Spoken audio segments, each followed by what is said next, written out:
Welcome to Hood Champion Boxing and Sports. In boxing, you find a way to win or you find a way to lose. Please like and subscribe if you enjoyed the video. Follow me on Twitter and leave that donation for that fried rice and chicken wings with salad. Now look, man, Crawford against Canelo is on.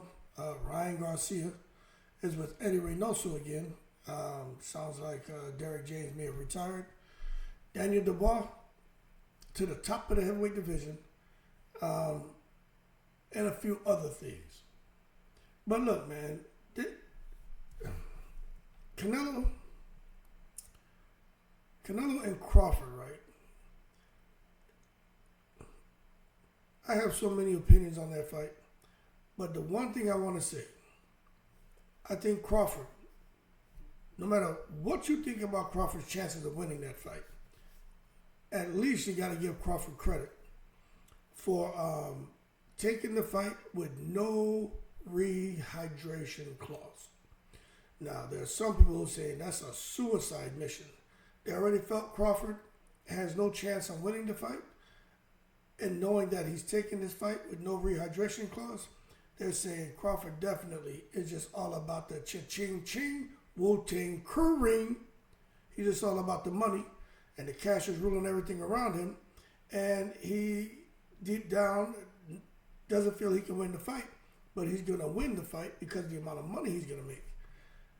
I don't agree with that, but that Crawford doesn't care. He's just going to get paid.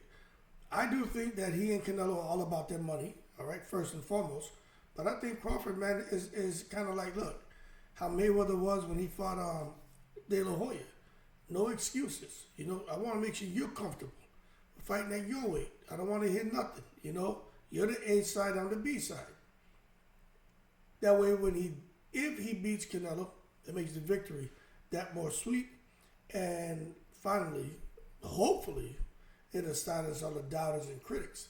Now, the thing is this, man. They're meeting on September 13th at the Allegiant Stadium there in Las Vegas. It's supposed to be the first time they had a huge boxing match at all there, is my understanding. Now, I read several articles, so look, Bob Marley, I didn't shoot the sheriff. Don't come out here telling me about, oh, they had this and they have that there because you live in a local area. It just sounds to me like this is supposed to be the first event or major event there or some shit. But the bottom line is this, man. They've signed, and I'm surprised. I'm going to be honest with you. I'm a little surprised that this fight is taking place. And it's not because I think Canelo is assuming all the risk here or because Crawford doesn't stand a chance. I'm surprised the fight's happening because Canelo put his price out there. When Canelo puts a price out there of over 100 million, 150 million, 200 million, 250 million, when he starts throwing crazy shit like that out, it just doesn't sound like he really wants to fight, or he's more like, you want me to fight. I don't want to fight. But if you want me to fight, you got to pay me a ridiculous fight purse. And it looks like Turkey on the Sheep may have changed his mind. Now, there's all kind of rumors floating around out there about what Canelo's going to make for Crawford and the other two fights he signed with Turkey on the Sheep. His deal, people saying it's 500 million, 600. Look, man, Turkey on the Sheep's not stupid. But I do believe from the first one that came out that it's supposed to be like, 150 million. And the reason why I believe that is because Canelo's the biggest star in the sport of boxing. Not Tyson Fury, not Alexander Usyk. And Usyk made like 120 million or some shit when he fought Tyson Fury in the rematch. Fury made like 107 million in the first Usyk fight. Bottom line is, if Turkey on the Sheep is going to pay Usyk and Fury over $100 million to face each other, you can't tell me that Crawford, who's widely regarded as a top 3 pound-for-pound fighter, and Canelo, who's widely regarded as the face of boxing, that both of those guys aren't walking to $100 million paydays. You can't make me believe that. Okay, so the bottom line is Turkey changed his mind, and this is no kidding. Whether you want to admit it or not, or agree or not, This is the pound for pound money fight, probably of this era. And who would have thought that Terrence Crawford, Omaha, Nebraska's finest, would have somehow kind of, meandered his way into a fight with Canelo Alvarez? Absolutely amazing. But that being said, his relationship with Daniel Kinahan probably created him a little bit of heartache, a little bit of headache, a little bit of stress. Because we know that there was a relationship at one point in time. Daniel Kinahan ends up in a whole bunch of hot water.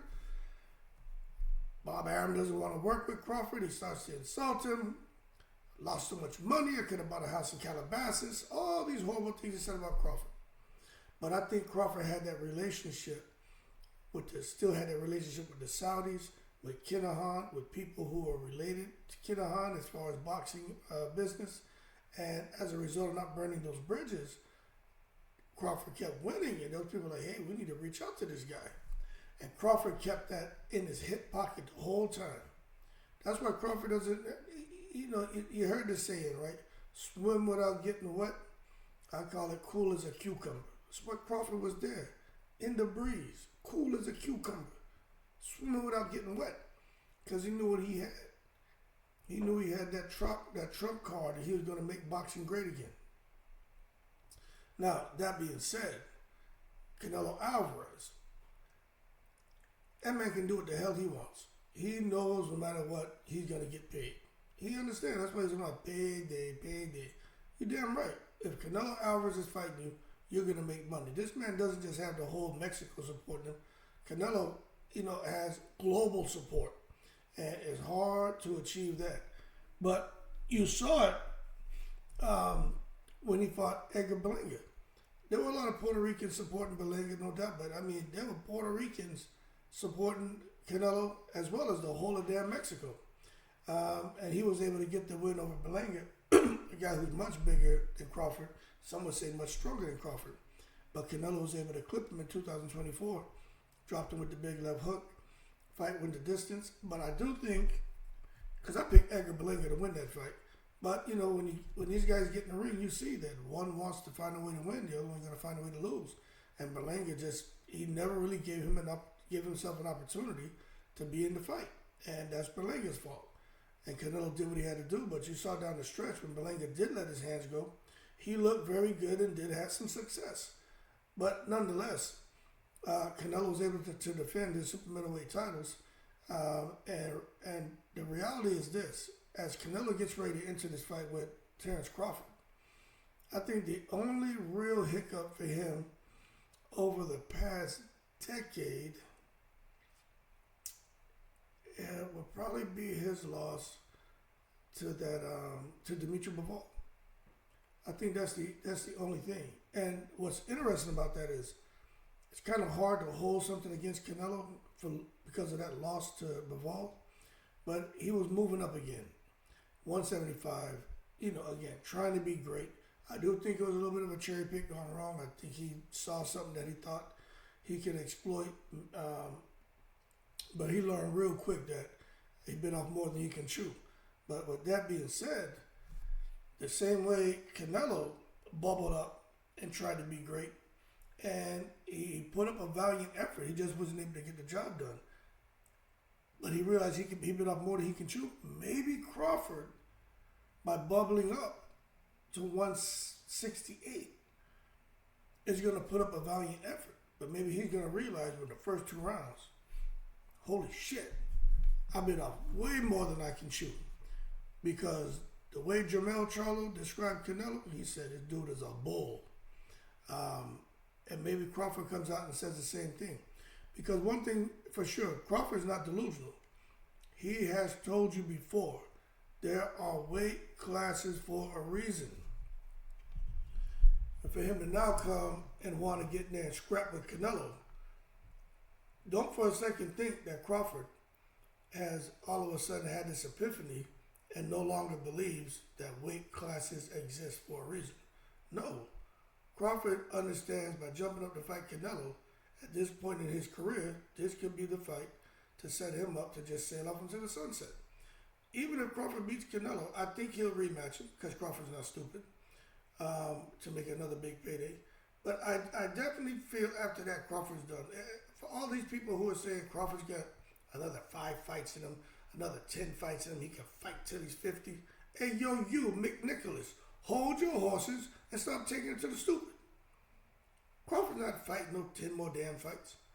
If he beats Canelo, I can see a rematch, and that's it. Crawford, the man's gonna make. I think Crawford's making $100 million this fight. I do. You can't make me believe the number 3 pound for pound, 2-time undisputed, 5. What was it? Was it 4 weight divisions? 135, 140, 47, 54. Undefeated, knocking everybody out. You know, you can't make me believe that this man is gonna make anything less than $100 million, and Canelo's gonna make anything less than $150 million.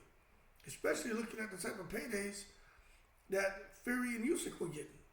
And the thing about this is, I don't know who Canelo's, if there's an interim fight, but I'm sure there will be.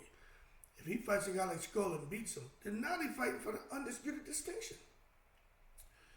I just feel, man, that although this is going to be a huge fight, I just think the paydays are going to be huge, and I think the accolades are going to be huge. And I think this is one of those things that you just can't miss. But what I will say, man, is for Terrence Crawford becoming undisputed twice in the 4-belt era, look, it's amazing. And as time goes on, with Turki Al-Sheikh involved, I think you'll see more and more fighters who really are special talents become, 1, 2, 3-time undisputed. Clarissa Shields just did it. Some people, criticize and ridicule her selection of opponents, but there's a very concentric pool of opponents when it comes to the females. The bottom line is there's no one at all in any weight class that can beat Clarissa Shields.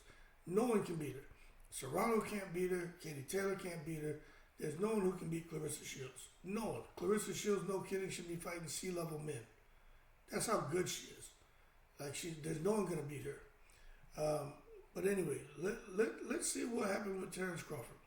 We know he recently moved up, fought Majumov. I'm not going to sit here and keep talking about that. But he got a unanimous decision and was able to go on and pick up the WBA belt and a vacant WBO interim light middleweight title. But that was a big win, an important win. But that fight was more competitive than what some people wanted to see. But again, they're not giving Majumov the credit he deserves. And I'm not here to turn that stone over again and keep talking about it. What I will say is, Majumov prepared Bivol for Canelo. Crawford fighting Majumov. Now that I think about it, that was the plan all along. Majumov helped Bivol get ready for Canelo. They knew the goal was for Crawford to fight Canelo. So why not fight the guy who emulated Canelo's style when he sparred Bivol to prepare Bivol for Canelo? So I think this was something that was strategic for Crawford to fight Majumov. Not because Majumov was, the quote-unquote best 154-pounder. No, because this guy can give you something very close to Canelo's style. And we saw how that went. Crawford did very good. He didn't knock him out, but Majumov is a beast. But he did very good. He had him hurt. He had him hurt badly several times. But again, Crawford wasn't going to get greedy because he knew Majumov could hurt him. So Crawford fought a very disciplined fight. Now, when you think about that, and Crawford going up to face Canelo, although there's no rehydration clause, I fully suspect Crawford to remain disciplined and possibly put on a performance very similar to what he did against Majumov. Let me underscore the importance of what Crawford did against Majumov, which could show up against Canelo. From the first second of the first round to the fight ended, Crawford never stopped moving, never stopped throwing punches. That's what you have to do to clip Guadalajara, Jalisco's finest. You got to move and let your hands go. You can't sit there and get stagnant or get complacent because Canelo will hit you with that Guadalajara bing bing and he will hurt you. Crawford and Majumov both impressed me. That's a different type of conditioning to move every second of the round across 12 rounds. And Majumov and Crawford did that. Feints, everything. It was absolutely impressive. It was a masterpiece. They're talking about high-speed chess, top-notch boxing, high IQ boxing. You just don't get to see that. And unfortunately, some people don't appreciate it. That's why they're ridiculing Terrence Crawford, saying he didn't knock him out. He doesn't stand a chance against Canelo. How about this? Majumov against Canelo. How do you think that would go? Let's be honest.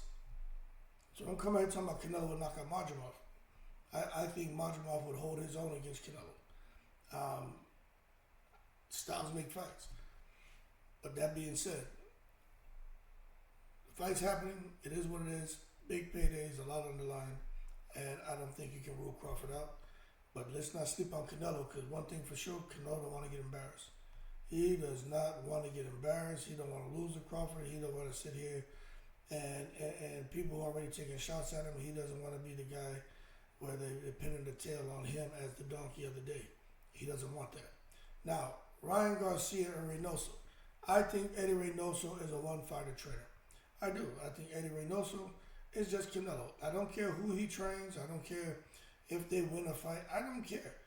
I don't think any fighter will ever reach their potential working with Reynoso, especially if they expect for their potential to be performing like Canelo. That's just not how that works. I'm sure Eddie Reynoso can help fighters. He can improve fighters. He'll never create another Canelo. Guys like Canelo are just born.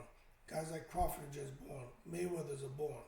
Okay? Sugar Ray Leonard's are born. De La Hoya's are born. You don't go to a trainer and they create that.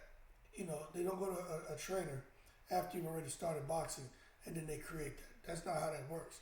They may extend your life expectancy in boxing, but they don't come now and take a fighter who's already been trained by someone else and now come and turn them into a special fighter. Those guys are born. But that being said, Ryan Garcia, look, I don't like him, okay? He just really, look, I'll be 50 this year. I don't got time for the bullshit. I got a good sense of humor, but to me, he went overboard with everything he said. Ryan Garcia has insulted everybody. He even insults his own damn race. But the bottom line is, people make mistakes, and, hey, we love everyone, we hate no one, but I don't like him. But I'm not going to sit here and act like Ryan Garcia is not a special talent. Ryan Garcia is a special talent. I don't care what no one says. Ryan Garcia is one of those guys who are born special. And there's no one out there who is going to come now and have to struggle to make Ryan Garcia look good in a fight. I do think Eddie Reynoso is very fortunate to have worked with Ryan before, where Ryan looked like a monster. But to come back now, I think that's very good for Ryan.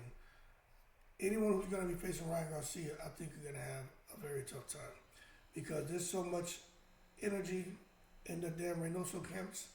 Canelo, Ryan, the Canelo fight coming up, Ryan and Devin. There's a lot on the line, and I don't care what you say. I'm sure there's some undertones in almost every fight camp where guys, especially when race comes into it. I'm sure there's some tones like, we got to kick this guy's ass, or this black guy's ass, this Mexican guy's ass, or do this for the, for the people and shit. I'm sure there's those kind of talks that take place. It's only natural, man, when it comes to the competitiveness and also having a sense of humor. I do. And I just think Ryan Garcia, in his next fight against Rolly, I think he kills Rolly. And when he and Devin Haney fight, Devin's going to make some changes. But I think Ryan Garcia may kill it, and may kill Devin Haney in that fight too. I don't think Devin will ever beat Ryan. Speed and power. That's all I got to say. But that being said, Ryan Garcia is with Eddie Reynoso again. And I think that's one of the best decisions that he could have made. Especially Derrick James, who's been talking about retiring for a while. Looks like he's retiring. Jermell Charlo's not over there. Earl Spence has left. Not sure what Frank Martin is doing. Oh, yeah, he got a new trainer. And Ryan got a new trainer. So Derrick James has gone to retire. I'm going to tell you this. If Ryan Garcia wouldn't have had all that drama, Derrick James wouldn't have retired. Ryan was paying him very well up front. He wasn't bullshitting with him getting paid. But it's just too much negative stuff. Like, you heard the saying, plenty shit starts to stink. There was too much shit going on in his camp. Jamel Charlo, he fought Canelo and lost, then just disappeared from the sport. Him and his brother got all kind of negative shit going on and drama, personal issues, all kind of crap. Derrick James don't want that because this guy is all about his program and helping children. He doesn't want that negativity in his camp. Earl Spence, the money issue. Earl Spence lost to Crawford. Earl Spence wasn't returning to the sport.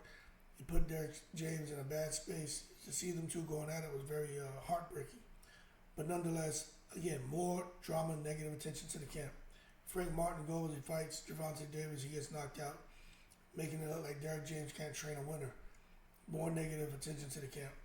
Ryan Garcia and all the crap he had going on with him before the Haney fight and after the Haney fight. That's way too much to try to harbor and say, no, I'm just going to take a deep breath and blow it out and push through it and stick with Ryan. Now, he couldn't do it. So when you look at it, Derrick James made the right decision to walk away from this shit. Because it was, with his few fighters he had, it was too much drama, too much craziness. And he didn't need that in his life. He's made millions of dollars after boxing retirement as a trainer. And now this man can go out and do what he wants and help those children. So congrats to Derrick James. Now, Daniel Dubois to the top. I don't care what anyone says. I just don't think Joseph Parker beats Daniel Dubois. I don't think so. I think Joseph Parker is an amazing fighter. I think he's going to make the fight interesting. I just think Daniel Dubois is just in the zone right now. It's going to be interesting to see when he and Parker fight. I think he beats him. But then after that, to see with Zhang and Caballel how that goes. And just to see how all of this is really going to shake up. I heard something the other day, now I don't know how true it is, about Joshua and Wilder possibly negotiating a fight now later this year. Normally I would say that that's false information, but with everything that's going on, I truly believe that that could be the case. Wilder and AJ finally in talks for a fight later this year. Now, we know AJ has to give the zone at least 2 fights, part of his contract. The first one, I don't know what it's going to be. But I wouldn't be surprised if the first one's Wilder. And Wilder doesn't fight that guy, whoever the hell that guy was who jumped out the ring before he fought a Jogba. But I wouldn't be surprised if that's what they decide to do. But nonetheless, Wilder and AJ could be happening this year. But the heavyweight division is just so much talent.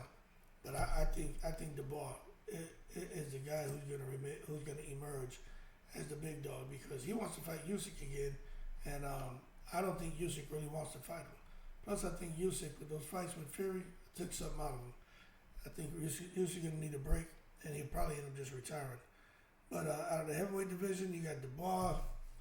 When I look at these guys, and I'm being honest, man, when I look at these guys in the heavyweight division, we already know about Usyk, but Dubois, Parker, Zhang would be an interesting fight because he's going to let his hands go. But Dubois is something special about Dubois. I'm telling you, something going on with Dubois. I don't know what the hell it is, but Dubois is looking like one of those anybody can get it type guys, man. Caballel is another one. You can't sleep on him. Great offense. He fights dirty as hell, but he's going to find a way to win. But Coley, I mean, he's riding the wave. We hear the sparring stories. He's about to fight a Jogba, which he should win. Then Bacole's lined up to fight something for a big fight. Like, again, AJ, not really sure what direction he's going, but he could be fighting Wilder. Hrgovic is totally falling off the map after losing to Daniel Dubois. Wardley's on his way. He's a serious problem, man. Young, strong, hungry. He's going to be in the mix. But out of all these guys, if you ask me, the one who just looks like there's something special about him right now, I just have to say Dubois. Just the power, the speed, the footwork, the IQ, the chin, the commitment to letting his hands go. Dubois is just looking like someone who's just not going to get beat. Now remember, I don't have a crystal ball like some of you. So I don't know who's going to win. I'm just seeing something in Dubois that just tells me anyone he gets in the ring with, he's going to beat him. it's just different. He even told Joseph Parker, I don't know if y'all saw it. He told him to shut up. He told Joseph Parker to shut up. While I'm talking, let me see if I can pull that up. He told Joseph Parker to shut up. I'm going to pull it up while I'm talking to you. I said, damn, Danny Dubois turned into Tupac. He done turned into a thug now. He did not want to hear nothing that Joseph Parker had to say. That shit was hilarious. He told him, let me see. Dubois Parker. He told Parker to shut up, boy. Parker did not like that. Did not like that at all. Let me see if I can find it for you. Okay, here it is. All right, let me play that. Let me mute this. All right, I'm gonna play that piece for you. Let me get to that spot. It was hilarious. Joseph Parker got mad, but the bar basically told him to shut up. Okay, let me see.